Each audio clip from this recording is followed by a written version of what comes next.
श्री स्वामी समर्थ. जय जय स्वामी समर्थ. श्रोते हो, तुम्हा सर्वांचे आपल्या श्रवणामृत चॅनलमध्ये खूप खूप स्वागत आहे. मागील व्हिडिओमध्ये आपण श्रीमद दासबोध या ग्रंथामधील दशक 7वा यामधील समास 7वा साधन प्रतिष्ठा निरूपण याविषयीचे विवेचन श्रवण केले. या व्हिडिओमध्ये आपण दशक 7वा यामधील समास 8वा श्रवण निरूपण याविषयीचे विवेचन श्रवण करणार आहोत. समर्थ रामदास स्वामी यांनी दासबोधामध्ये यासाठी दोन समास घेतलेले आहेत. दशक 7वा यामध्ये समास 8वा व समास 9वा हा श्रवण निरूपण याविषयीचे महत्त्व सांगणारा आहे. यामध्ये समर्थ रामदास स्वामी सांगतात की बृहदारण्यक उपनिषदांमध्ये याज्ञवल्क व मैत्रेयी संवाद आहे. त्यामध्ये न वा अरे सर्वस्य कामाय सर्व प्रियं भवति आत्मनस्तु कामाय सर्व प्रियं भवति. याचा अर्थ असा होतो की सर्व वस्तू आपल्याला आवडतात, त्या वस्तूंसाठी ते आवडत नाही तर आपल्याला आपल्या आत्म्यासाठी त्या आवडतात. असा मोठा व महत्त्वाचा निष्कर्ष याज्ञवल्काने काढला आणि शेवटी मैत्रेयीला ते असे सांगतात की आत्मा वा अरे द्रष्टव्य श्रोतव्य मनंतव्य निधिध्यासितव्य. याचा अर्थ असा होतो की अर्थात सर्व प्रिय असलेला हा आत्मा दर्शनास योग्य आहे. त्याचे श्रवण करावे, मनन करावे आणि पुन्हा पुन्हा ध्यान करावे. श्रवण हा शब्द श्री समर्थ रामदास स्वामी फार व्यापक अर्थाने वापरतात. उपनिषदांमध्ये सांगितलेला आत्मदर्शनाचा मार्ग श्री समर्थ रामदास स्वामी यांनी आपल्या ग्रंथामध्ये विशेषतः दासबोधामध्ये निसंदेहपणे प्रतिपादित केलेला आहे.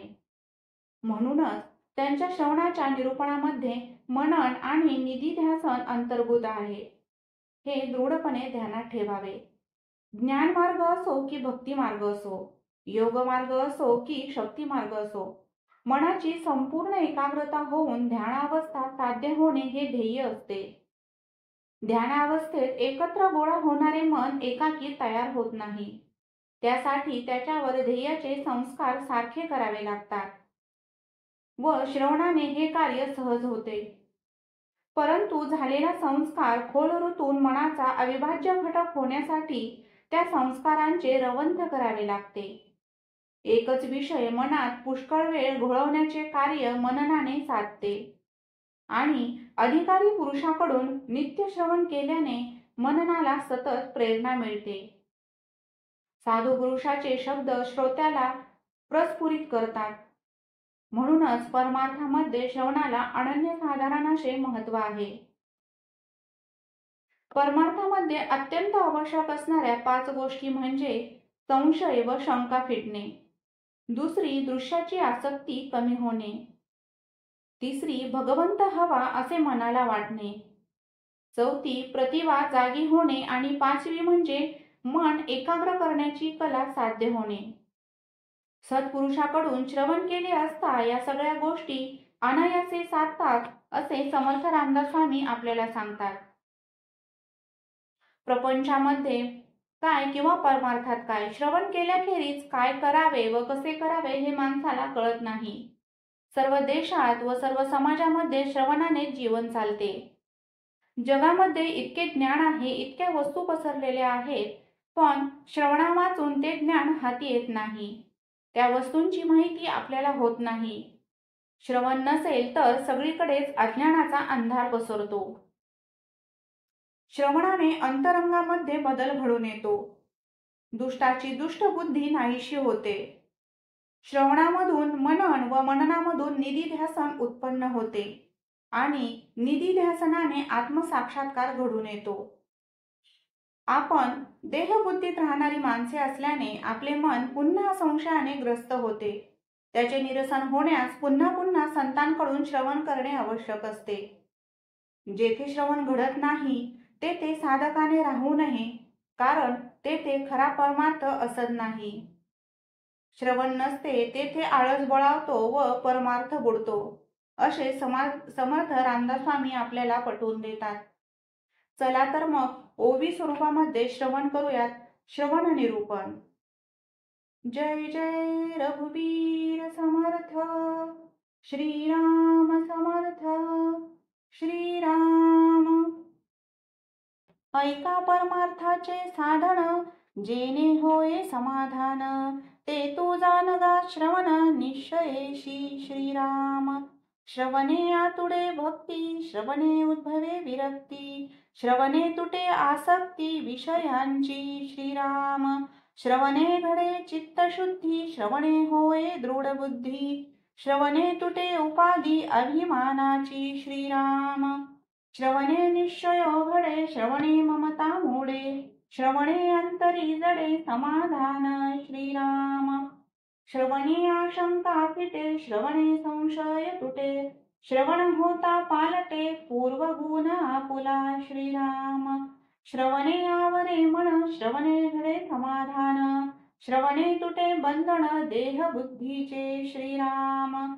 श्रवणे मी पण जाये, श्रवणे धोका नये, श्रवणे नाना अपाये भस्म होती श्रीराम.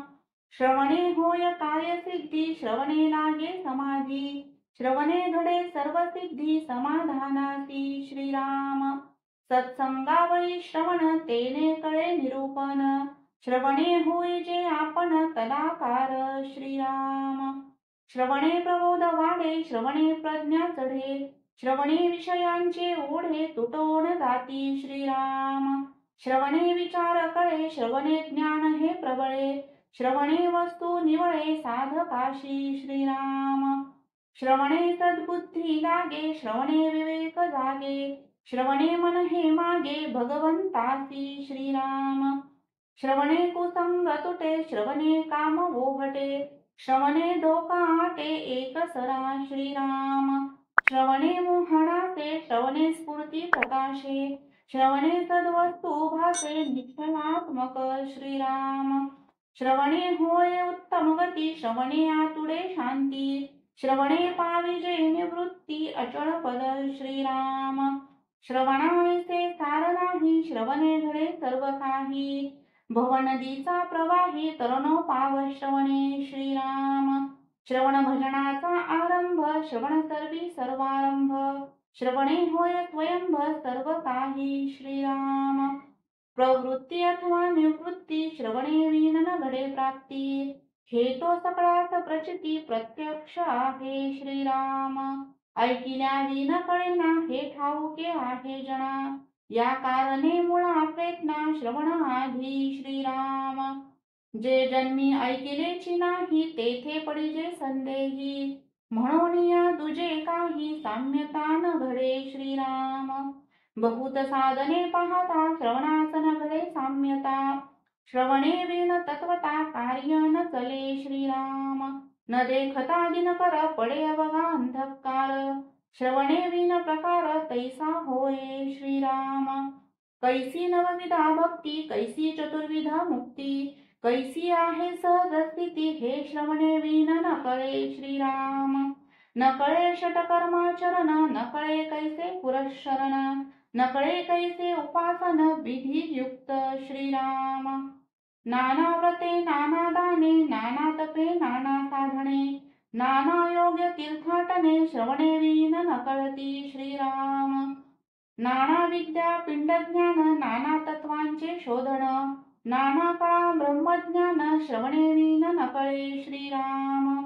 18 भार वनस्पती, ऐका गळे प्रबळती, एका रसे उत्पत्ती सकळ जीवाची श्रीराम. सकळ जीवा एक पृथ्वी, सकळ जीवा एक रवी, सकळ जीवा वर्तवी एक वायो श्रीराम. सकळ जीवा एक पैस, जयास बोलिजे आकाश, सकळ जीवांचा वास एका परब्रह्मी श्रीराम. तैसे सकळ जीवास मिळवण सार एकची साधन, ते हे जाण श्रवण प्राणी मात्रांती श्रीराम. नाना देश भाषामते, भूमंडळी असंख्याते, सर्वात श्रवणा परते साधनची नाही श्रीराम. श्रवणे घडे उपरती, बद्धाचे मुमुक्ष होती, मुमुक्षाचे साधक अति नेमेसी चालती श्रीराम. साधकाचे होती सिद्ध अंगी बाणता प्रबोध, हे तो आहे प्रसिद्ध सकळास ठाऊके श्रीराम. थाळीचे खळ चांडाळ, तेची होती पुण्यशील, ऐसा गुण तत्काळ श्रवणाचा श्रीराम. जो दुर्बुद्धी दुरात्मा तोची होय पुण्यात्मा. अगाध श्रवणाचा महिमा बोलिला न वचे श्रीराम. तीर्थाव्रतांची फलश्रुती पुढे होणार सांगती. तैसे नवे हातीचा हाती सप्रचित श्रवण श्रीराम. नाना रोग नाना व्याधी तत्काळ तोडीजे औषधी. तैशी आहे श्रवणसिद्धी अनुभवी जाणती श्रीराम. श्रवणाचा विचार कळे तरीच भाग्य श्री प्रगटे बळे. मुख्य परमात्माच आकळे स्वानुभवासी श्रीराम. या नाव जाणावे मनन अर्था लागी सावधान. निज ध्यासे समाधान होत असे श्रीराम. बोलिल्याचा अर्थ कळे तरीच समाधान निवळे. अकस्मात अंतरी ओळे निसंदेहता श्रीराम. संदेह जन्माचे मूळ ते श्रवणे होय निर्मूळ. पुढे सहजची प्रांजळ समाधान श्रीराम. जेथे नाही श्रवण मनन तेथे कैसे समाधान. मुक्तपणाचे बंधन जडले पायी श्रीराम. मुमुक्ष साधक अथवा सिद्ध श्रवणे विन तो अबद्ध. श्रवण मनने शुद्ध चित्तवृत्ती होय श्रीराम. तेथे नाही नित्य श्रवण ते जाणावे विलक्षण. तेथे साधके एक क्षण क्रमू नये सर्वदा श्रीराम. जेथे नाही श्रवणा स्वार्थ तेथे कैचा हो परमार्थ. मागे केले तुटके व्यर्थ श्रवणे विन होय श्रीराम. तस्मात श्रवण करावे साधन मनी धरावे. नित्य नेमे तरावे संसार सागरी श्रीराम. सेविलेच सेवावे अन्न घेतलेची घ्यावे जीवन. तैसे श्रवण मनन केलेची करावे श्रीराम. श्रवणाचा अनादर आळसे करी जो नर. त्याचा होय अपहार स्वहित विषयी श्रीराम. आळसाचे संरक्षण परमार्थाची बुडवण. या कारणे श्रवण केलेची पाहिजे श्रीराम. आता श्रवण कैसे करावे कोण्या ग्रंथास पहावे. पुढिले समासी आघवे सांगिजेल श्रीराम. इति श्री दासबोधे गुरु शिष्य संवादे श्रवण निरूपण नाम समास 8वा समाप्त. श्रीराम समर्थ श्रीराम.